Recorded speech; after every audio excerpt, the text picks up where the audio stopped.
It's time for Net at Night with Amber MacArthur and Leo Laporte, episode 143. Today we're going to talk about a better way to do expense reports, and Amber will take us crowd surfing with me.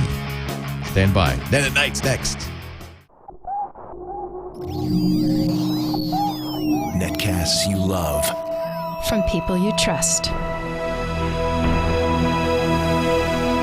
This is Twit. Audio bandwidth for Net at Night is provided by AOL Music and Spinner.com, where you can get free MP3s, exclusive interviews, and more. Video bandwidth for Net at Night is provided by CashFly at CACHEFLY.com. It's time for Net at Night with Amber MacArthur and Leo Laporte, episode 143 from March 17th, 2010. Expensify. Net at Night is brought to you by Carbonite Pro.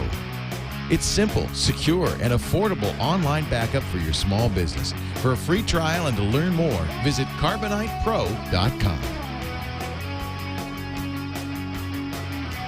It's time for Net at Night from Petaluma, California, in the U.S. of A. I am Leo Laporte. And from Toronto, Ontario, Canada, I'm Amber MacArthur. A beautiful spring-like day in Toronto yet. Yes, Leo. Every spring, I have to tell you, it's patio weather. That's the only way you'll understand that it's heating up here. I learned about patio weather when I came to Toronto. I did that for 3 years, every month for a week. Yes, and I fell in love with Canada at that time. And you knew when it was patio weather. It didn't mean that it was hot weather. It just meant that you could possibly sit on a patio that was well protected and with a coat on, stay warm, and have a drink. Patio weather is not hot. In fact, it's just the warmest temperature or the coldest temperature you can stand outside. Exactly. Because it's the minute nice. You can do that. Yeah. So people do. And it's funny because all of the bars and many of the bars and restaurants in Toronto have outdoor seating. I guess when it gets extremely cold in a place and then you have, it's like Sweden. And then you have a nice summer, you want to use that every minute of that sunlight. Oh, yeah. Most places have patios, so they'll be packed this week with St. Patrick's Day, and hopefully it is the beginning of spring, and we continue to have good weather because I'm enjoying it like crazy. But, Leo, I have to ask you about South by Southwest because I've been sitting here watching all of the tweets, and, it seemed, like a pretty typical year, but then all of a sudden I see this link to my dear friend crowd surfing at the Dignation Live event. I have a badge here from the URDB, the Universal Records Database. I am an official world record holder for the world's longest crowd surf while live streaming. I think it was 1 minute and 18 seconds. It was quite a significant event. Obviously, yeah, it was pretty entertaining. First of all, before we talk about that, I should really just say, you had been telling me for a long time go to South by Southwest. Everybody's told me what a great event it is, and I've never been. I've meant to go 3 years running, and I've had to bail at the last minute. Tom Merritt asked me to be on a panel a couple of years. Last year, Jason Calacanis said, "Oh, we should go to South by Southwest in a bus and do a tour." I actually registered leopalooza.com for that very event. But this year, I just kind of at the last minute, we thought, well, let's go. And the folks at South by Southwest were very kind. They got us hotel rooms because you can't wait till the last minute. And by the way, this is the biggest South by Southwest ever, 40% bigger than last year.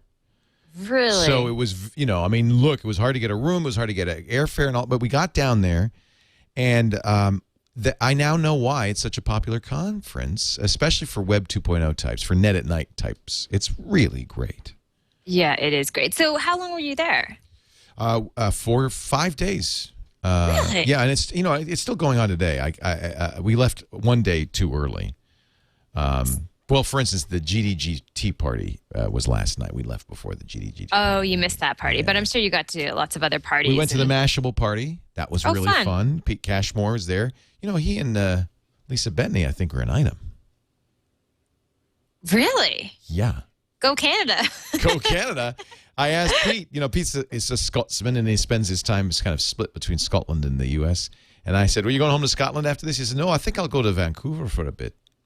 Oh, Leo. And, of course, he has the beautiful Lisa Bettany on his side. And the two of them together, they make a movie star gorgeous couple.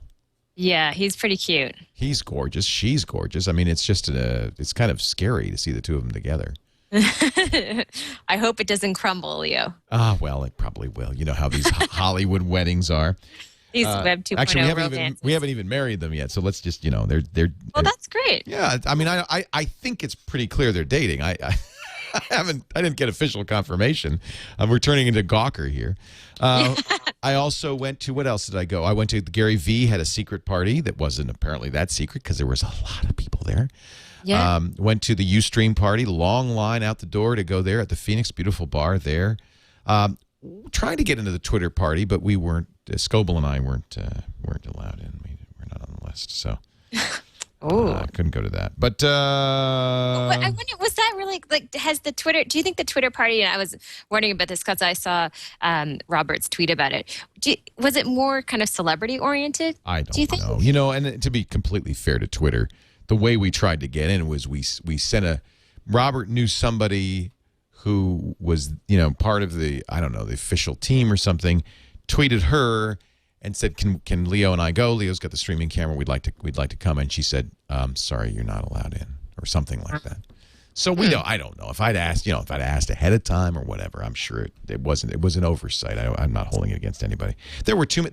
This is the problem with South by Southwest. Not only are there too many panels. I think there's something like 23 different tracks at any given time. There's 23 panels going on at the same time. So you cannot go to all the things you want to go to. You can't even come close. Yeah. But then there's too many parties. There's parties, and you can't go to all of them. You have to party hop.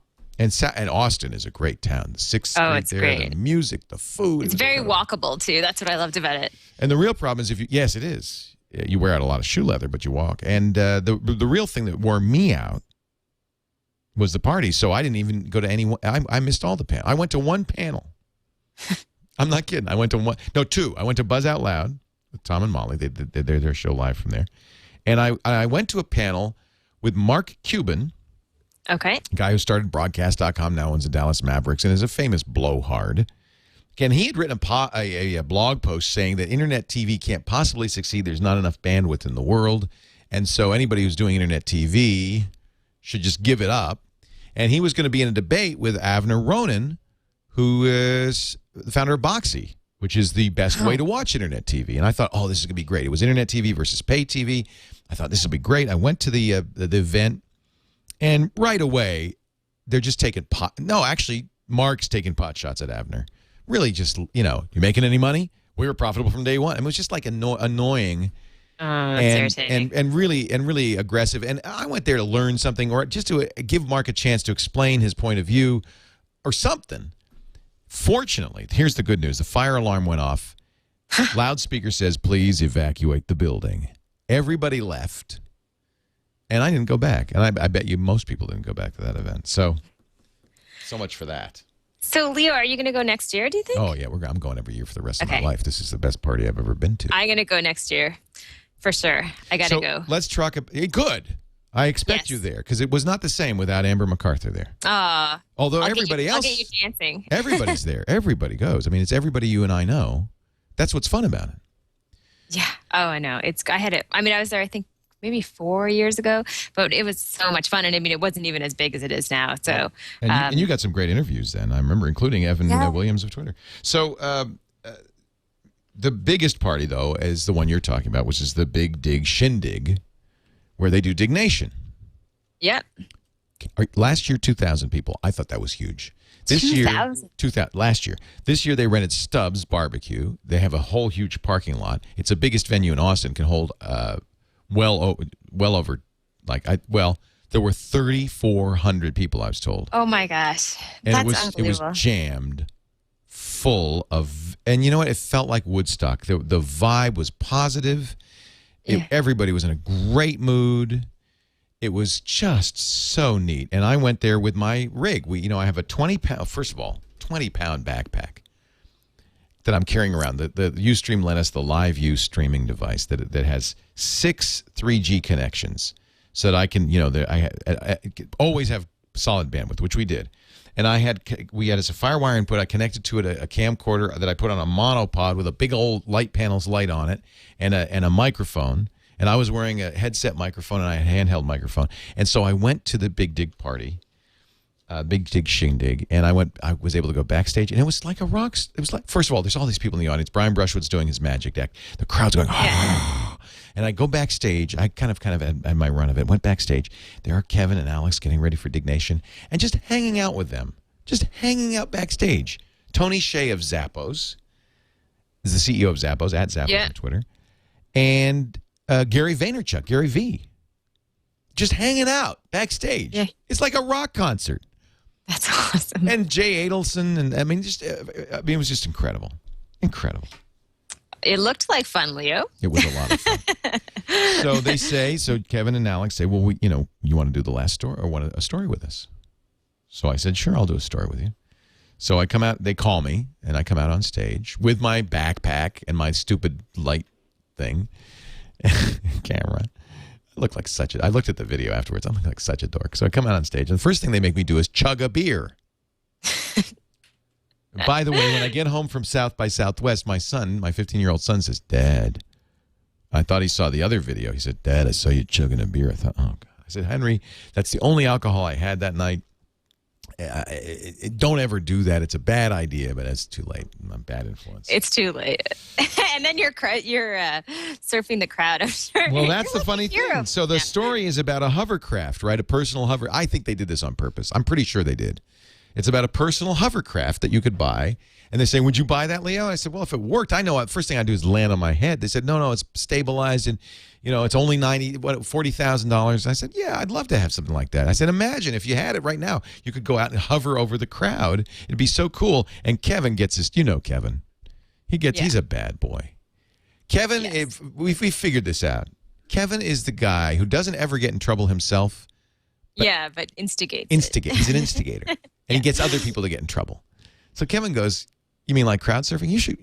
You want to crowd surf? I said, no, I'm not going to crowd surf. You crowd surf. He said, no, crowd surf. And I don't know. Maybe it was the beer. Maybe it was the heady atmosphere. But I said, all right. They couldn't believe I was going to do it. I said, all right. Now, you know what crowd surfing is. It's when a rock star leaps into the audience and they carry him on their hands around on the audience. You've seen the Flaming Lips, Wayne Coyne, do it in the big ball, right? The big ball. That looks like a lot of fun. So much fun. The ball is safer. I can imagine, especially with all that gear that you had. Yeah, I have this backpack and this thing. And I found out later, I didn't know this, that this actually could be dangerous, that Meatloaf was dropped by his fans and broke his arm. Oh. And then apparently some other rock star landed on his head. So the fans can drop you. Yeah. I didn't realize that. I thought, oh, no, there's too many of them. You couldn't possibly hurt yourself. So I just blithely, I didn't jump into the crowd because there was a moat. Let me tell you, the security, I'm standing here with a camera. Security site says, please stay out of my way. I have to keep line of sight with Kevin in case anybody rushes the stage. I said, okay. Oh, wow. I'm major security there, right? So there's a moat with guards in the moat. So I have to climb down into the moat and then up out of the moat onto the audience. And I lean back with my staff. And, of course, the consummate pro that I am, I keep the camera and light on my face the whole time. Of course. And I leap out into the audience. And they carry me. They buoy me. And it was actually quite an amazing experience. Oh, Leo. Okay, I loved it. I have to go next year. Just when I saw that video, I was like, I got to see things like that. I think you get Actually, I talked to a number of women who said no woman would ever do that. No, I don't probably think so. I was actually, risky. Yeah, I don't think any. Yeah, no. Let's not get into that, but no. And I thought maybe somebody would grab my butt or something, but no. Everybody was very respectful and supportive, and it was